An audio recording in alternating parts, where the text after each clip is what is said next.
তবে কি আন্তঃমহাদেশীয় ballistic missile তৈরির দ্বারপ্রান্তে ইরান 4000 কিলোমিটার দূরের দ্বীপ টার্গেট করে চালানো হামলার পর এমন প্রশ্ন উঠেছে, যেখানে অন্তত একটি ক্ষেপণাস্ত্রকে লক্ষ্যবস্তুতে পৌঁছানোর আগেই ভূপাতিত করে এয়ার ডিফেন্স সিস্টেম, যার সম্ভাব্য রেঞ্জ নিয়ে তৈরি হয়েছে ধোঁয়াশা। দূরপাল্লার এমন ক্ষেপণাস্ত্র ইরানের ভান্ডারে যুক্ত হয়ে গেলে ঝুঁকিতে পড়তে পারে ইউরোপের বহু মার্কিন ঘাঁটি।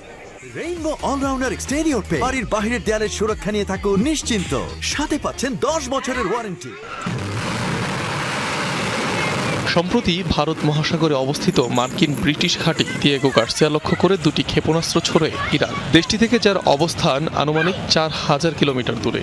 এর মধ্যে একটি বিধ্বস্ত হয় মিড ফ্লাইটে, অপরটি ধ্বংস হয় আকাশ প্রতিরক্ষা ব্যবস্থার পাল্টা হামলায়। সামরিক সূত্রানুযায়ী এত দূরের লক্ষ্যবস্তুতে আঘাত হানতে হলে দরকার আন্তঃমহাদেশীয় ব্যালিস্টিক মিসাইল আইসিবিএম, যে ক্ষেপণাস্ত্র হাতে গোনা কয়েকটি পরাশক্তির কাছেই রয়েছে। প্রশ্ন হলো, ইরান এই প্রযুক্তি থেকে কত দূরে? সামরিক তথ্য ঘাটলে দেখা যায় ইরানি ক্ষেপণাস্ত্র ভান্ডারের মধ্যে সর্বোচ্চ পাল্লা 2500 কিলোমিটারের আশপাশে, অর্থাৎ যা দিয়ে বড়জোর ইসরায়েল কিংবা মধ্যপ্রাচ্যের বিভিন্ন দেশ টার্গেট করা যাবে। আবার এটিও সত্য, আইসিবিএম বা দূরপাল্লার মিসাইলের কোনো পরীক্ষা প্রকাশ্যে অথবা গোপনে এযাবৎ চালাতে পারেনি তেহরান।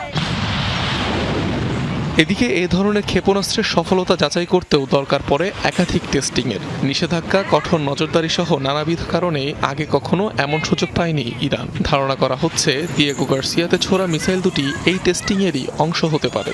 আবার মাঝ আকাশে পাল্টা হামলায় বিধ্বস্ত হওয়া মিসাইলটি কোনো বাধা না পেলে কত দূর যেতে পারত তা নিয়েও একটি ধোঁয়াশা থেকেই যাচ্ছে।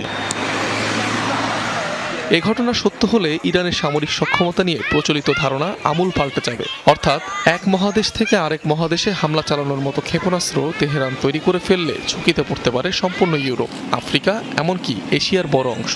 মিত্রদেশের বহু গুরুত্বপূর্ণ মার্কিন ঘাঁটি চলে আসবে ইরানের মিসাইল রেঞ্জের মধ্যে।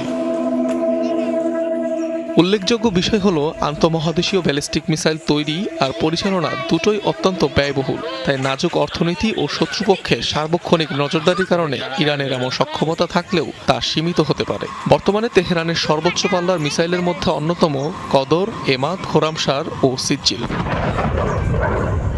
অনিক রহমান, যমুনা নিউজ।